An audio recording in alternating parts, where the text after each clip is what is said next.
Gracias, muchas gracias por la oportunidad de estar aquí. Gracias también al anfitrión, ¿verdad? Que nos ha atendido tan tan Ya dijo lindamente que es aquí, ¿verdad? cliente, que le Sí, gusta la por supuesto. carpintería, Me que gusta la se- carpintería, vine a comprarme un taladro.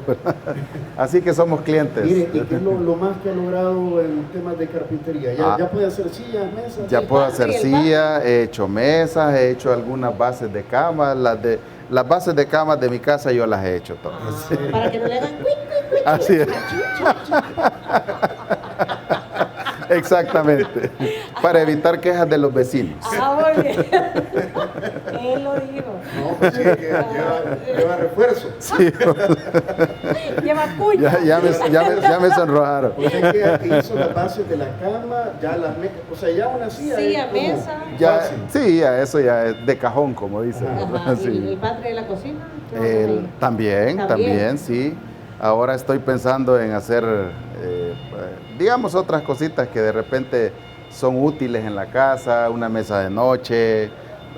Mire, un portabotellas de vino, ¿verdad? Podría ser. Bueno, mire, podría ser una buena opción. Bueno, Nunca lo he pensado. Ya Pero nadie más única por otro lado. nunca lo he Muy bien, pensado. bueno. Y bueno, cliente de cliente ferretería frecuente Por de supuesto. Ferretería Lemos Merliot, qué bueno, porque es de la zona, él vive también aquí en la zona. Sí, por supuesto. Luis Alonso, ¿cómo amanecemos? ¿Cómo amanecemos en medio de, hoy estamos ya al día 13, o sea que tenemos casi un mes de estar en la época lluviosa? Definitivamente, sí. Desde el día 15, bueno, el plan, si ustedes recuerdan, lo lanzamos el día 29, el plan invernal. Hemos venido desarrollando algunas acciones que justamente en estos días que hemos tenido abundantes precipitaciones, nos han servido de mucho el hecho de haber descopado árboles, el hecho de haber limpiado quebradas, no hemos tenido inundaciones ni siquiera significativas en la zona metropolitana del Gran San Salvador, más allá de la 49. Exactamente, más allá de lo que es... Empieza a llover y ya van con la bomba achicadora. Ya. Es que ese es Sí. parte del trabajo que estamos haciendo justamente. O sea, nuestro interés, y es la instrucción que hemos recibido, ¿no?, del presidente Bukele, anticiparnos a los hechos, disponer de todo el personal y el equipamiento para que eso no suceda, para no interferir la conectividad vial, para evitar...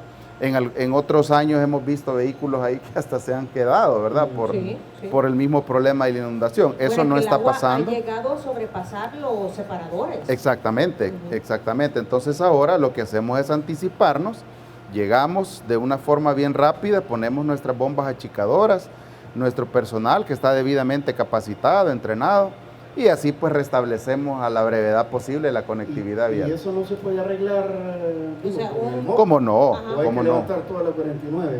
Bueno, desconozco cuál es realmente el proceso que al final se va a desarrollar o digamos la obra que al final se va a desarrollar, pero lo que sí les puedo decir es que ya se está trabajando en eso. Una de las acciones que se desarrollaron como parte del Sistema Nacional de Protección Civil, como bien lo dijo Diana al inicio, es un trabajo articulado, ¿no? Entonces, una de las acciones fue, inmediatamente terminó la época invernal 2021, hicimos una evaluación de aquellas zonas en las que por siempre hemos tenido problemas y que pues casi nunca se ha hecho nada, ¿verdad? O nunca se ha hecho nada. Ejemplo de eso son la 49 y otras zonas en las que ahora mismo el Ministerio de Obras Públicas ya está haciendo evaluaciones respectivas. Hay que considerar que desarrollar una obra de gran magnitud como la que ahí se necesita, hay que hacer todos los análisis respectivos, todos los estudios de factibilidad, y en eso justamente es que está el Ministerio de Obras Públicas. Y que fue Protección Civil quienes pusieron unas cámaras ya también. Sí, bueno, ese es... En la Málaga y en otras zonas. La semana pasada en la Málaga, ese centro de monitoreo. en la Málaga y al inicio de la quebrada del Garrobo. Ajá. Quiero comentarles que ese es un proyecto que vamos a desarrollar. Ya hemos tenido muy buenos resultados. Seguramente que el año pasado veían ustedes que nomás teníamos la probable amenaza de que el río se desbordara nuevamente. Corríamos con personal, lo poníamos a disposición en la quebrada de la Málaga. Teníamos a través de los observadores locales, que así se llaman, que trabajan también de la mano con el Ministerio de Medio Ambiente, con la red de observadores locales y la Dirección de Observatorio de Amenazas para estar monitoreando constantemente. Eso ahora mismo lo hemos automatizado, es parte de los buenos resultados que estamos presentando a la sociedad, pues porque ya no necesitamos de una persona que esté, en primer lugar, exponiéndose, ¿no?, a la orilla de la quebrada.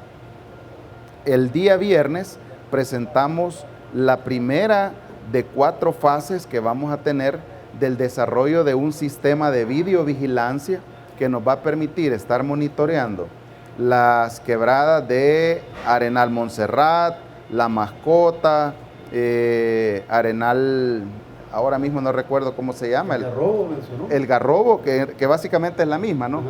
Empieza llamándose el Garrobo, luego termina... Es en Santa Tecla, al ¿no? fin, exactamente. Y termina en el Arenal de Montserrat. Y termina en Arenal de Montserrat, la quebrada La Mascota, la quebrada San Antonio.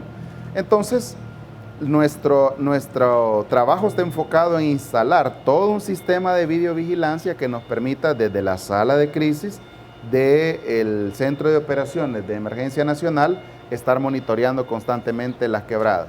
A mí lo que me llamó la atención es que había una colaboración del Programa Mundial de Alimentos. De hecho, esta primera fase ha sido gracias al apoyo, gracias a la cooperación del Programa Mundial de Alimentos, que ha canalizado otras cooperaciones, por ejemplo, de la Agencia de Cooperación del Reino Unido.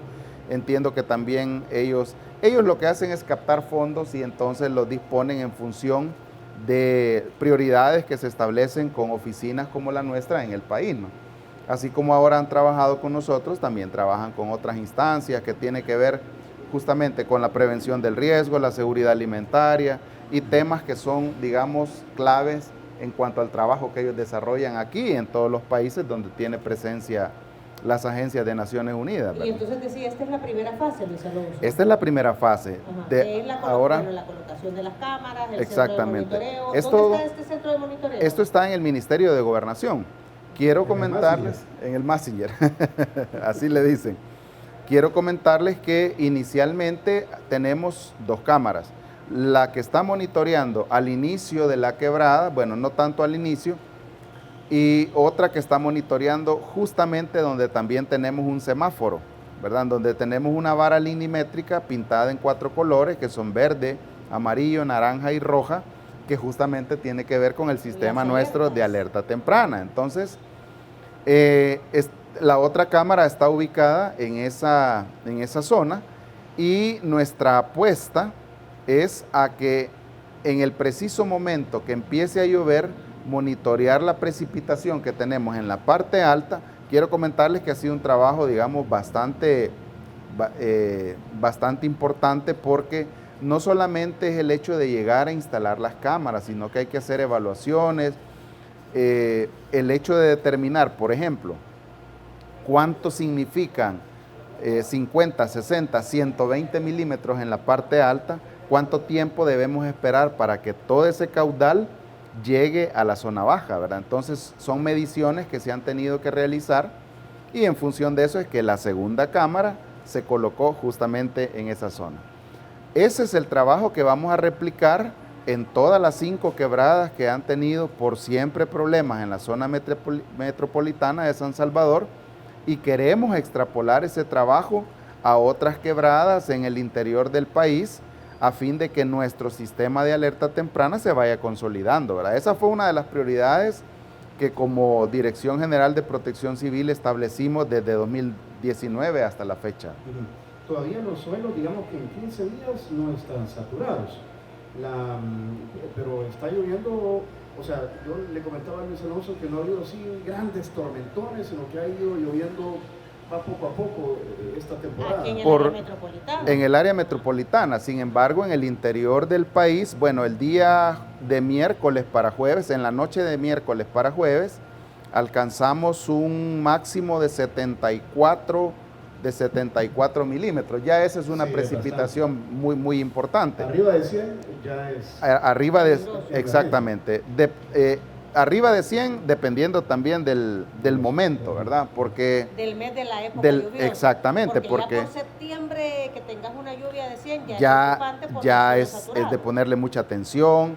En cambio, si ahora mismo, bueno, ahora ya tenemos alguna saturación, pero por ejemplo, en un invierno en el que no tenemos el fenómeno de la niña, que es el que nos está influenciando en este momento, 100 milímetros al principio de la época invernal, pues significa más que preocupación, alegría, sobre todo para los agricultores, bendición, como dicen los agricultores, ¿no? Entonces, sin embargo, ya tener 100 milímetros allá por agosto, septiembre, octubre, ya es de activar todo el sistema, es de, digamos, es echar a andar todos los procedimientos sobre los cuales hemos trabajado, ¿no?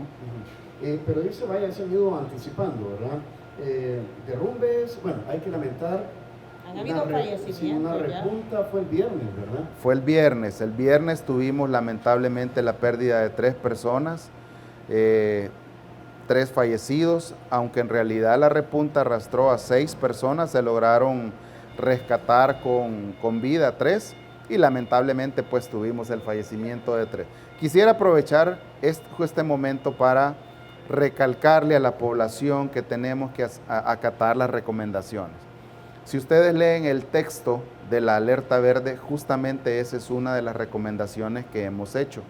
Y no la hacemos simplemente por poner algo más en un papel, sino porque lo hacemos en base a la experiencia, en base al trabajo que se hace territorialmente con todos los delegados de Protección Civil.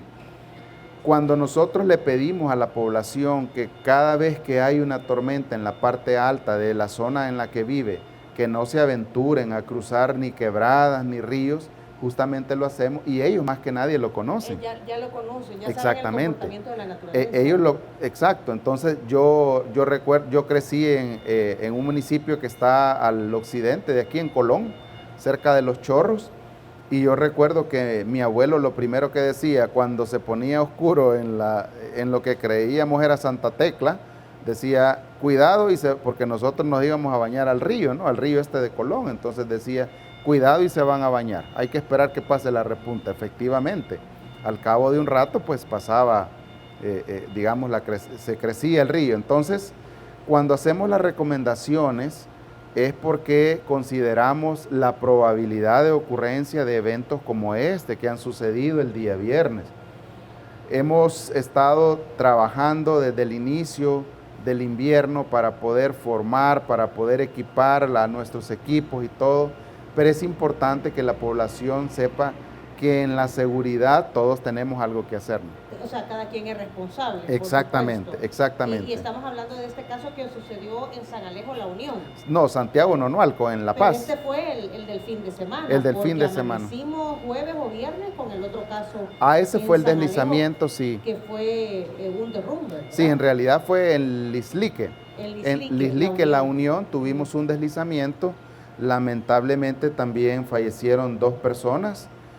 Tuvimos un deslizamiento, acudimos de forma muy rápida con el cuerpo de bomberos, también la Comisión Municipal de Protección Civil se activó, pero infortunadamente pues ya habían fallecido las personas. Aquí se vino una luz de tierra, ¿verdad? Sobre exactamente, una vivienda, exactamente. Y murió un joven y un niño chiquito. Murió un joven y un niño de 3 años, si mal no recuerdo.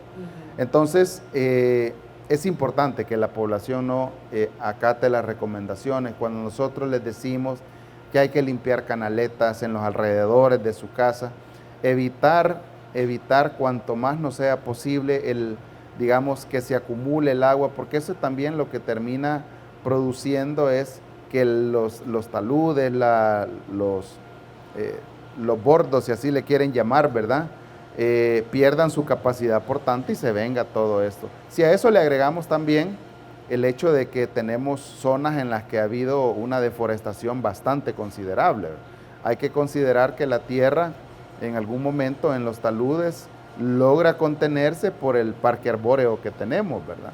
Pero es donde allá no hay. Exactamente, entonces es una mezcla de cosas. Sin embargo, como Sistema Nacional de Protección Civil seguimos trabajando a través de todo el personal desplegado en el territorio a fin de que sigamos insistiendo en esos, digamos, puntos vulnerables que ya tenemos justamente identificados. Director, yo he visto que también, no sé si es parte de las actividades que está haciendo el Sistema Nacional de Protección Civil o propiamente las comunidades que están poniendo lonas negras, sí, ¿verdad? Sí. Lonas negras grandes en aquellos lugares en donde, pues sí, hay peligro de un alud de tierra.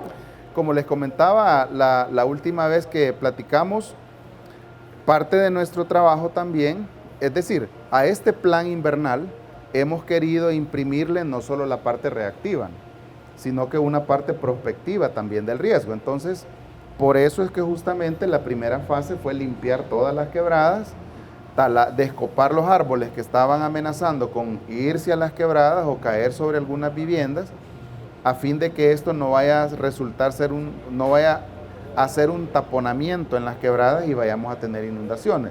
Luego, terminado esa fase, ahora estamos trabajando, mejor dicho, en la protección de taludes con este plástico negro que usted ya mencionaba.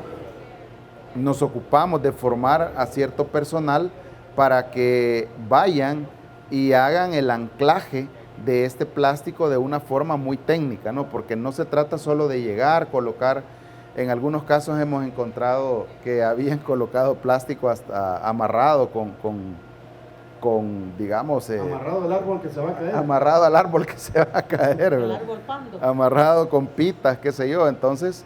La gente pues en su desesperación exactamente, de protegerse, pero ¿no? lo queremos hacer bien, ¿no? Entonces hemos formado a un personal de los equipos tácticos de emergencia de protección civil para que lleguen, coloquen el plástico.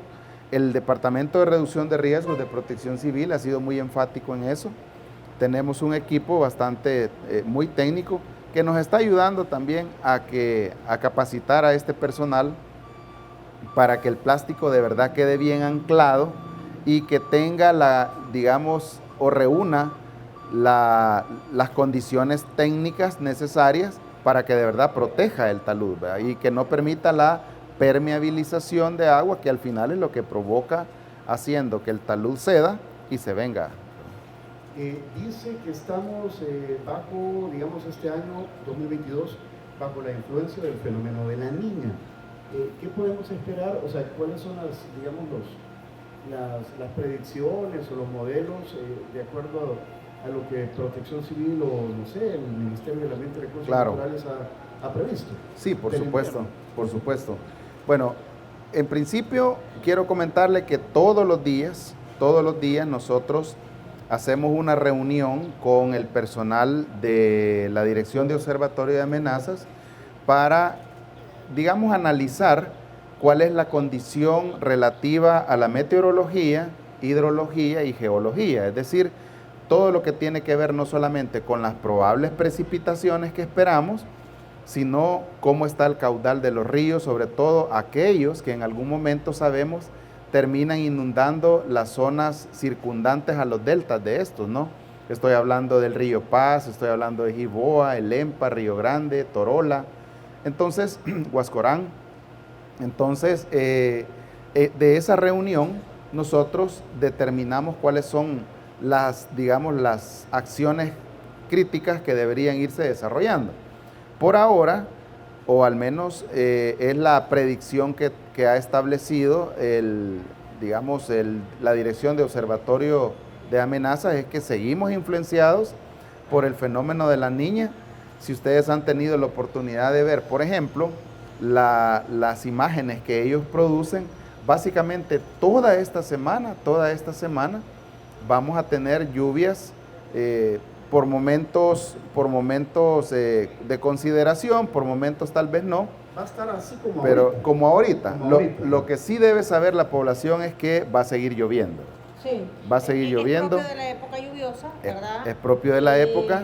Tenemos cielos muy nublados, Y medianamente nublados, y de repente se vienen precipitaciones leves, exactamente. moderadas, en algunos lugares le pregunté fuertes. al señor Treminio de esta asociación Campo, Sí. y él me dijo que los agricultores tienen prevista una canícula para la última semana de julio y la primera de agosto. Exactamente. Y justamente nosotros lo dijimos al inicio de la temporada invernal, porque ya Cuando nosotros hicimos el plan o trabajamos el plan, y esa es una de las cosas que también ahora le hemos querido imprimir, o sea, de verdad tener un plan muy técnico, ¿no? Una de las primeras consultas que hicimos fue a la Dirección de Observatorio de Amenaza, que esperamos, en función de qué deberíamos planificar. Y justamente la canícula se prevé incluso un poco antes, incluso podríamos esperar que en la segunda semana de julio, la segunda semana de julio, ya tengamos alguna ausencia de precipitaciones. Esto podría irse hasta, es una avispita. Dulce usted, Sí. Sí. Ya podríamos esperar alguna ausencia de precipitaciones que podría ir hasta finales de julio, incluso la primera semana de agosto. Una canícula entre 2 y 3 semanas. Exactamente. Canícula es que no llueve. Que no llueve, definitivamente. ¿Se le llama canícula cuando pasan cuántos días de no lluvia? Regularmente de 10 días en adelante. Ahora mismo no recuerdo el día okay. con y estamos la hablando cantidad. Que pueden ser 15. Podrían ser 15 días, ¿no? Entonces, claro, también es importante que la población sepa que todo lo que tiene que ver con meteorología es totalmente errático, ¿no? Es totalmente errático. Los informes que se puedan ir dando no son, es decir, no son absolutos. Por eso es pronóstico. Por eso es pronóstico. Porque existe la posibilidad de... Exactamente. Y justamente sobre eso también se basa el riesgo, es decir, la probabilidad de que tengamos daños por la ocurrencia de algún evento que puede ser pues una inundación, puede ser el deslizamiento o un movimiento de ladera, como así se conoce técnicamente. Al final lo importante es que la población sepa que por lo menos esta semana y la siguiente vamos a tener lluvia. Veíamos el día de ayer, porque les cuento que la reunión la hacemos desde el inicio de la temporada invernal, o sea, desde el 15 de mayo. Estas reuniones son todos los días, al inicio de la mañana, hasta allá una vez ya se declara finalizado la época invernal, ¿no? Entonces, por ahí por noviembre, finales de octubre, inicios de noviembre. Entonces, el día de ayer, en la mañana, veíamos algunas imágenes y lo que esperamos, por ejemplo, para esta semana es un tren de ondas tropicales, o sea, una tras otra, que nos va, ya empezaron ayer y terminarán allá por el miércoles, jueves, las ondas tropicales. Sin embargo, tenemos un fenómeno que está justamente en la zona donde se desarrolló el primer huracán, Ágata, que terminó impactando México. Ahora tenemos otro fenómeno que seguramente va a terminar ayer tenía el 60% de probabilidad.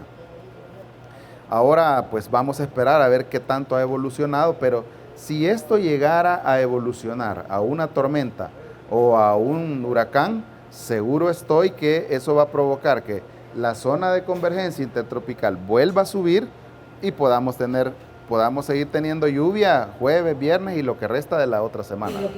Como terminamos la semana anterior. Exactamente.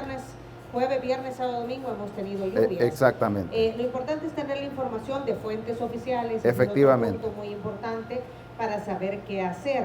Entonces hemos repasado el tema, digamos, en el campo, en el interior del país, el tema de la repunta, Luis Alonso. Definitivamente. Esta desgracia que ocurrió ayer, ¿verdad? No se hubiese dado si las personas no hubieran cruzado irresponsablemente. Definitivamente, es importante que asumamos la responsabilidad que tenemos por nuestra propia seguridad. La población debe saber que el sistema de protección civil, el gobierno, el presidente se ha volcado con todo el personal. Yo les contaba la vez anterior, son alrededor de 100,000 personas los que estamos trabajando. Alguien me decía, ¿cómo puede ser que sean 100,000 personas? Me dice, bueno, haga la suma, le digo yo. Todo el personal de salud, que ¿cuántos podrían llegar a ser? 20,000, 30,000. Ahora súmele todo el personal de la Fuerza Armada, ahora todo el personal de la Policía Nacional Civil y todas las otras instancias que nos apoyan, ya sea técnica u operativamente. O sea, de verdad tenemos la instrucción de trabajar en pro de la población salvadoreña, pero con todo y eso, tenemos que aceptar que si yo me expongo, eso no depende del trabajo que haga el sistema. es una decisión que yo tomo el exponerme o no exponerme, acatar o no acatar la recomendación. Sí, estamos hablando del cuerpo, comandos de salvamento, el cuerpo de bomberos, Cruz Roja, cuerpo de bomberos. Exactamente. Todas estas instituciones forman parte del sistema son nacional parte de del protección sistema, civil. son el brazo operativo, ahora mismo fortalecido. Desde el año pasado, el Ministerio de Gobernación ha hecho una inversión increíble en cuanto a recursos humanos y equipamiento, que son los equipos tácticos de emergencia, que como bien decía Tony, son los que empieza a llover y allá van corriendo para la 49. No, eso es cierto. Entonces, nosotros en Noticieros de la Prensa damos fe de eso, de hecho lo tiramos al aire, claro, en vivo, ¿verdad? Cuando vemos que ya las cuadrillas de protección civil están en la 49 Avenida Norte con las bombas achicadoras, ¿verdad? Para extraer el agua que permita que el tráfico siga fluyendo. Exacto, que mantener siempre la conectividad vial, ¿no? Entonces, la 49 es una arteria muy, pero muy importante, ¿verdad? Entonces, si valoramos, y vean qué interesante, digamos, de los aspectos que analizábamos en algún momento de por qué deberíamos mantener personal dispuesto a atender lo más pronto posible, al final de la 49 o al final del Boulevard de los Héroes tenemos el Hospital Nacional Benjamín Blum. Entonces, eso le da con mucha más razón una gran importancia a esta arteria. Hay que mantener en todo momento y a costa de lo que sea la conectividad vial. Claro, una emergencia, ¿verdad? Tiene que pasar por esa calle. Definitivamente, hay que pensar que cualquiera podría decir, bueno, pero se puede ir por otra calle. Sí, pero hay que pensar que cuando una ambulancia lleva a un paciente, 1 minuto, 2 minutos, 5 minutos pueden hacer la diferencia, ¿no?, entre la vida y la muerte. Y por eso hay que buscar que la conectividad sea a través de las principales calles. Exactamente. Mire, Luis Alonso, y la situación allá en el reparto Santa Lucía, en Ilopango, por ejemplo, esta gente que se encuentra en una situación tan vulnerable. Sí, sobre la zona, bueno, en el tema de las cárcavas ya nos hemos reunido, hemos hecho una serie de inspecciones. La señora alcaldesa, que está haciendo un trabajo excelente en Soyapango, se ha dispuesto de personal, se ha dispuesto también de recursos. Inicialmente se están protegiendo los taludes, pero quiero comentarle que también esta es otra zona que ha sido de mucha atención del Ministerio de Obras Públicas. Por ejemplo, en la zona del Triángulo se está estructurando un proyecto que tiene como objetivo dar una solución final a ese problema que ha sido de siempre, ¿no? O sea, el hecho de... Porque ahí, Tony, las lluvias de mayo, pues sí, hicieron que mucha gente... Lo que pasa es que la gente lo que dice es que medio empieza a llover y comienzan a subir las cosas al segundo nivel. O se van. Exactamente, entonces se está estructurando un proyecto que permita, en primer lugar, dar una solución final a ese problema de inundación, ¿verdad? Que, digamos, se escucha muy simplista decirlo, pero básicamente es que se ha perdido la capacidad hidráulica de los drenajes. Realmente creo que ese es un problema de origen de las constructoras que hicieron esas colonias, no hacer los análisis adecuados que permitieran determinar la cantidad de agua que de verdad iban a terminar drenando ya una vez desarrollada toda esa zona, ¿no? Desarrollado todo ese proyecto. Entonces, pero pues sí, tampoco es que deberíamos nosotros decir, no es culpa nuestra, no, de ninguna manera. Como Sistema Nacional de Protección Civil, como gobierno del presidente Bukele, tenemos un compromiso y es poner siempre en el centro de nuestro trabajo a la población, y seguro estoy que a la brevedad posible el Ministerio de Obras Públicas dirá ante los medios cuál es la ruta que se va a seguir para resolver de una vez por todas esa situación. Se mantiene entonces la alerta verde, ¿verdad? Se mantiene la alerta verde. El día viernes hicimos recalcamos sobre la alerta verde en función ya no, si ustedes recuerdan, inicialmente la alerta verde se estableció por la tormenta tropical Ágata, ¿verdad?, que luego terminó convirtiéndose en huracán. Pero como ese fenómeno ya ha terminado y también hay que pensar en todos los elementos técnicos y legales que decretar una alerta tiene, entonces ahora se ha hecho énfasis, se ha enfatizado nuevamente en que seguimos en alerta verde, pero por las condiciones predominantes. Insisto, invito a la población a que acate las recomendaciones y les pedimos que no crucen ríos, que no crucen quebradas. Cada vez que haya una tormenta hay que recordar que inmediatamente empieza a llover, el caudal de los ríos empieza a crecer. Entonces, y ellos lo saben, pues viven en la zona, ahora, conocen el lugar. Para Protección Civil ha de ser difícil, Luis Alonso, porque aquí tenemos cantidad de personas que viven en las quebradas de los ríos. Exacto. La comunidad, por ejemplo, que está a la entrada de la colonia San Francisco, que Sí. hace 2 años fue el escenario de una gran tragedia. Sí. Incluso hubo gente que fue reubicada, ¿verdad? Pero lo que pasa es que esas comunidades, quieras o no, siempre representan un peligro. Para las personas, seguir viviendo ahí siempre representa un peligro desde el punto de vista que el caudal de esos ríos siempre crece. Claro, en cuanto a esa situación, bueno, número uno, quiero comentarles que nuestro trabajo se basa también en la pronta reacción. Por eso el hecho de tener un estado de alerta, ¿no? Entonces, ¿qué pasa con esas comunidades? Bueno, en primer lugar, alertarlos, trabajar en el territorio.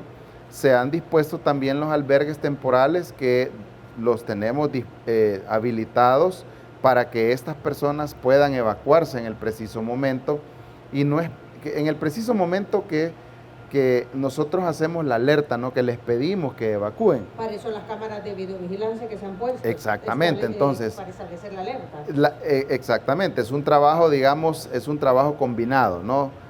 Desde el Centro de Monitoreo Nacional, desde la Sala de Crisis del Centro de Operaciones, tenemos un sistema de radiocomunicación que nos permite también estar alertando a líderes comunales que se han sumado al trabajo del Sistema Nacional de Protección Civil a partir de la organización. O sea, que tienen como un sistema de alerta temprana. Exactamente. En esas comunidades. En esa y en todas aquellas que representan riesgo, ¿no? A través del trabajo que se hacen con las comisiones comunales de protección civil. Muy bien. Entonces, ¿cuál es la invitación que hago a la población o la recomendación que se debería hacer a la población? Número uno, no esperemos que nos vayan a sacar, ¿verdad? O sea, yo creo que, insisto, como sistema de protección civil estamos con toda la disposición de trabajar, trabajamos 24/7 para nosotros. Una vez empieza a llover, no hay domingo, no hay sábado, no hay días festivos,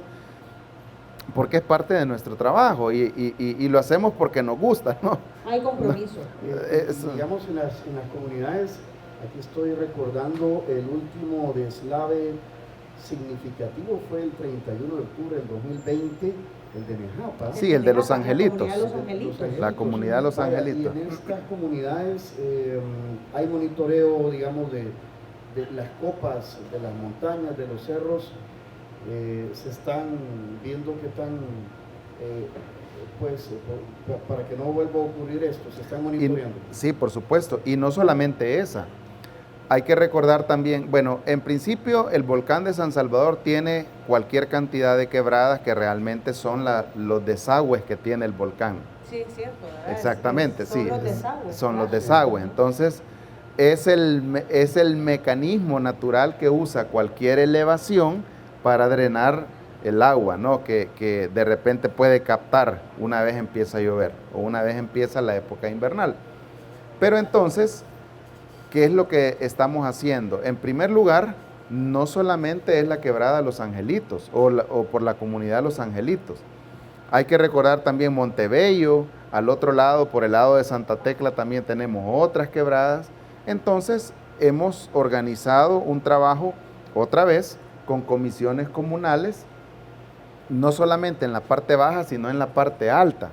En la finca Oakland, en el volcán de San Salvador, tenemos un líder comunal que tiene su radio, tiene su mecanismo de alarma, y él es un recurso muy importante porque no solamente nos informa al centro de operaciones, mire, ya tenemos 20 milímetros, 30 milímetros, 40 milímetros, sino que eso nos está permitiendo también monitorear las quebradas pequeñas que al final pueden convertirse en lo que se convirtió Los Angelitos en octubre de 2020. ¿verdad? De haber habido una persona como esta ahí, eso no hubiera pasado. Por supuesto. Y también hay otra cosa bien importante. Si es importante tener a alguien en la zona, un observador local, como así le llama técnicamente la Dirección de Observatorio de Amenazas, es decir, esa persona que nos está diciendo, mire, está lloviendo, empezó a llover, paró la lluvia, han caído tantos milímetros. Si eso es muy importante, más importante también es el hecho de de haber hecho las mediciones respectivas. Por ejemplo, ¿cuánto significan 30, 40, 50, 100 milímetros en la parte alta? Si se han hecho también obras de mitigación, qué tan, digamos, qué tan efectivo puede ser el monitoreo para que en algún momento nos dé tiempo de ordenar la evacuación. Ese es parte del trabajo articulado que se están haciendo con las comisiones departamentales de protección civil, municipales y por supuesto comunales, que al final son las que están en el lugar, las que monitorean, las que conocen el comportamiento que ha tenido una quebrada, un talud, y en función de eso pues es que son nosotros tomamos... Exactamente. Los que llevan la voz de alerta, pero como son de la comunidad, son creíbles a la comunidad. Ahora, ¿cuál es nuestro trabajo? O sea, ¿cómo enfatizamos nosotros en que eso debe suceder así? A partir de la coordinación que tenemos también con el Ministerio de Medio Ambiente, específicamente de la Dirección de Observatorio de Amenaza. ¿Cómo funciona esto? En el preciso, ahora por ejemplo tenemos la reunión clínica entre las 9 y las 10 de la mañana. Si a partir de esa reunión, una de las cosas que se determinan, uno de los aspectos que se definen, o de las conclusiones, mejor dicho, es que vamos a tener en la zona del volcán de San Salvador un aproximado entre 80 y 100 milímetros de lluvia, la primera llamada sale de nosotros hacia los observadores locales. Don fulano, don sutano, a veces hasta por el radio nos hacemos llamar por los puntos donde ellos están monitoreando, ¿no? Los Angelitos, Oakland, y no recuerdo cuál es el otro punto. Entonces, alertamos, le decimos, mire, según el informe meteorológico de este día, podríamos llegar a tener tantos milímetros, tanta lluvia. Eso le permite a él inmediatamente activar la comisión comunal, activamos la municipal y por supuesto la departamental. Hay que reconocer que los gobernadores y gobernadoras, en su calidad de presidentes y presidentas de las comisiones departamentales, están haciendo un trabajo muy, pero muy importante. Hoy sí valen los gobernadores. Hoy sí, hoy sí. Sí, yo creo que... Yo creo que esa es una de las cosas muy buenas y es importante decirlo, ¿no? Es importante decirlo.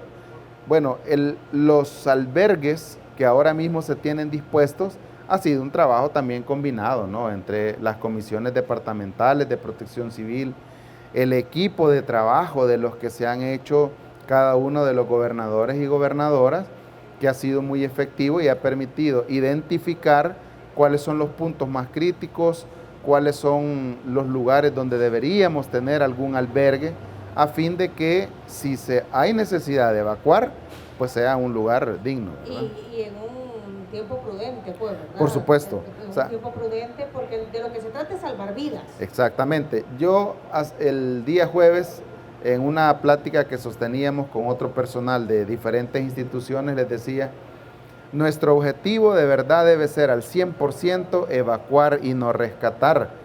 Y la diferencia entre un término y otro es abismal, ¿verdad? Evacuamos temprano y no rescatar.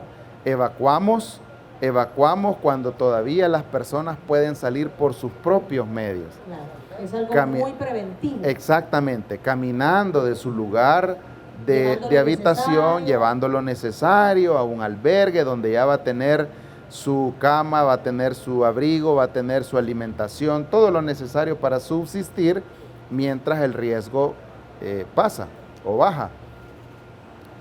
¿Cuándo rescatamos? Bueno, cuando tenemos personas que tienen el agua hasta el cuello, hay que utilizar otros medios, incluso en algunos casos hasta medios aéreos.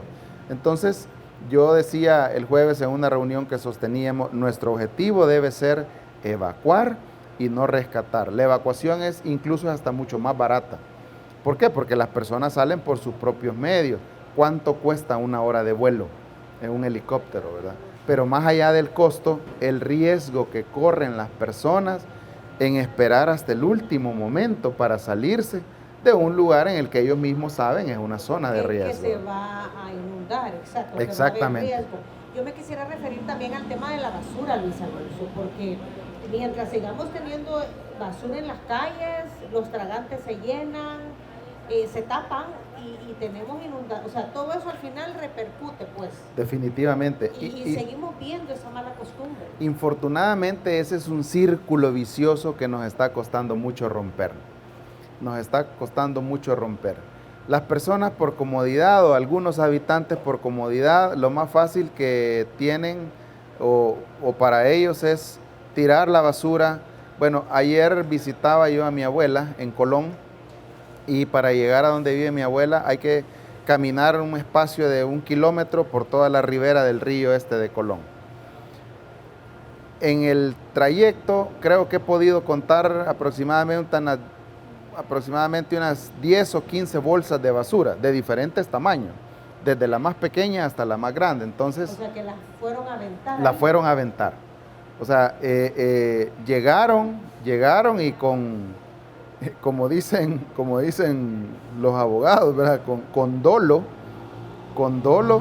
llegaron y tiraron la basura, ¿verdad? Entonces, de verdad creo que es importante que todos los salvadoreños y salvadoreñas o todos los que habitamos en este país tan lindo tomemos la decisión de no seguir dañando, ¿verdad?, el medio ambiente. Esto se convierte después en un tapón en los ríos. Exactamente, los ríos crecen y vienen las inundaciones. Los ríos no son uniformes, no es una canaleta que construimos con medidas simétricas, ¿verdad?, como las que nos permiten evacuar, digamos, el agua de los complejos habitacionales, ¿no?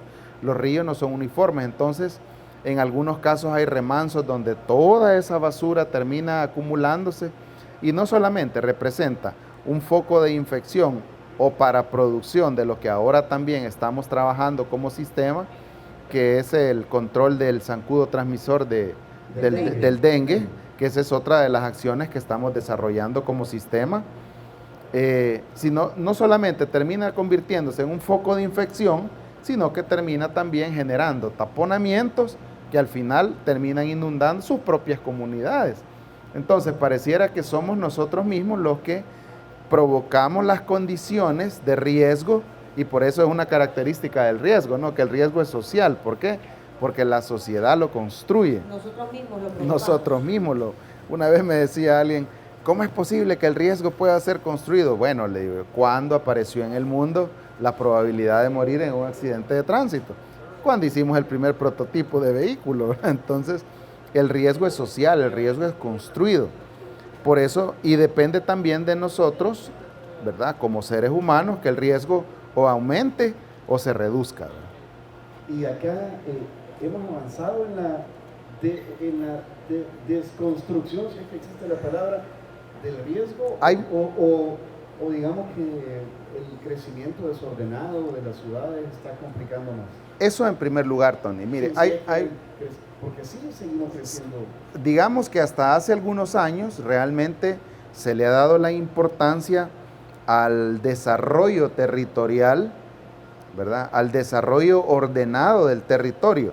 Pero antes de eso, de verdad es que se construía donde a cada quien se le ocurría, ¿no? Entonces eso ha provocado que no solamente tengamos altas condiciones de vulnerabilidad, sino que el riesgo también se incremente. El riesgo básicamente es una condición que depende de dos factores. Por un lado, la probabilidad que se produzca un evento, que puede ser geológico, natural, no natural, y por otro lado, las condiciones de vulnerabilidad, que dependen justamente de qué tanto nos preparamos, qué tanto hago yo como ser humano, ¿verdad?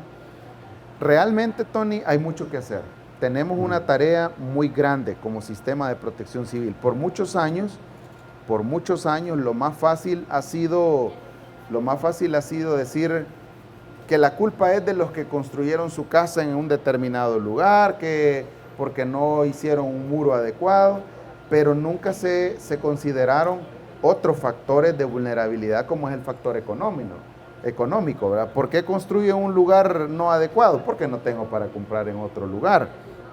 Entonces, tenemos mucho trabajo. De verdad que el sistema, creería yo que hoy por fin sí estamos construyendo sistema. Hace algunos años, pues en otras administraciones decía, estamos construyendo sistema, pero al final se creía o se tenía la vaga idea de creer que construir sistema es meterle más personas a una institución, y no es eso, ¿verdad? Hay que desarrollar trabajos, procesos paralelos, estrategias de trabajo. Por primera vez en la historia, y en algún momento espero poder regresar con ustedes y compartirles, por primera vez en la historia estamos trabajando de verdad el Plan Nacional de Reducción de Riesgo de Desastre. Desde que la Ley de Protección Civil se aprobó en 2005, uno de los objetivos era pasar de ser un sistema reactivo a un sistema previsor, pero eso nunca sucedió, porque si de repente ustedes ven la versión del Plan de Protección Civil de 2006, luego la de 2009 y luego la de 2018, el plan sigue siendo un plan eminentemente reactivo. ¿A dónde queda entonces la parte prospectiva? ¿Cómo la trabajamos? Eso es lo que ahora justamente estamos trabajando. Estamos haciendo consultas con las agencias de cooperación. Nos estamos apegando a un acuerdo macro del cual El Salvador es suscriptor, el marco de Sendai 2015-2030 para la reducción de riesgo de desastre, que básicamente nos dice que todo el mundo debería trabajar en función de 5 metas puntuales. Número 1, conocer el riesgo. Conocer el riesgo significa que no ser tan simplista como decir, aquí tiembla, aquí llueve, pues sí, pero aquí se inunda. O sea, esa de verdad que es una forma extremadamente simplista de considerar el riesgo. Conocer el riesgo significa a dónde se inunda, cuánto se inunda, en qué cuantía afecta a las personas, cuáles son las condiciones que provocan la inundación, qué pasa con la cuenca de este río que está inundando, tanto la cuenca baja como la cuenca alta, es decir, hacer todo un estudio técnico que de verdad permita tomar decisiones concretas y no solamente decir, bueno, pues a usted se le dañó su casa porque usted construyó en una zona inundable. Esa es una forma, digamos, hasta cruel, creería yo.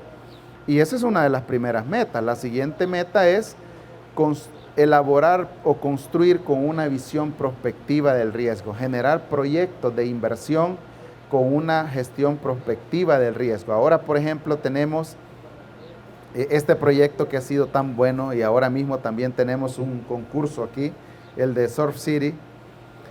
Vean ustedes cómo en el preciso momento que se construyó esta carretera se han considerado aspectos de prevención también, de gestión de riesgos también.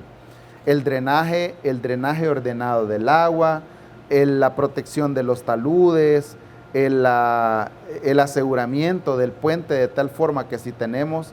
El Salvador siempre ha sido una zona de importancia sísmica, como así lo decía un profesor japonés. Entonces, hay que pensar en que cada obra que se hace se debe hacer con una gestión prospectiva, adelantarnos a los hechos. Ya sabemos que va a temblar. Exactamente. Y la otra de las metas es reducir el riesgo, que esa es la gestión correctiva. En algún momento aquí se confundieron, no sé en qué momento se confundieron, que gestionar el riesgo significa únicamente pues poner banderas o poner semáforos. No, gestionar el riesgo incluye todo eso que estoy diciendo. Ahora, también yo creo que en los últimos años, por primera vez en la historia, el Ministerio de Gobernación, al cual nosotros pertenecemos como Dirección General de Protección Civil, por primera vez en la historia estamos tomando, como dicen, el toro por los cuernos y estamos ejerciendo la rectoría que siempre debe haber ejercido la Dirección General de Protección Civil, es decir, promover las condiciones para que todas las instituciones del sistema, desde su competencia institucional, hagan algo por reducir el riesgo en el país. Ahora mismo cualquiera podría decir, por toda la cantidad de recursos humanos, el equipamiento que se ha adquirido, podrían decir, seguimos siendo reactivos, pero esta es la primera fase de nuestro trabajo. Paralelamente estamos desarrollando la segunda fase, que es la planificación ordenada del país en cuanto a la gestión del riesgo se refiere. Pretendemos que a la brevedad posible tengamos el Plan Nacional de Reducción de Riesgo, una estrategia de recuperación que le permita al país, si volvemos a tener un terremoto, un Stan, un Mitch, poder recuperarnos a la brevedad posible. Y en esa ruta vamos. ¿Cómo se llama este proyecto? El plan, elaboración, diseño y construcción del Plan Nacional de Reducción de Riesgos. De riesgo. ¿Cuándo estará listo? Bueno, esperamos presentarlos a finales de agosto a la sociedad salvadoreña.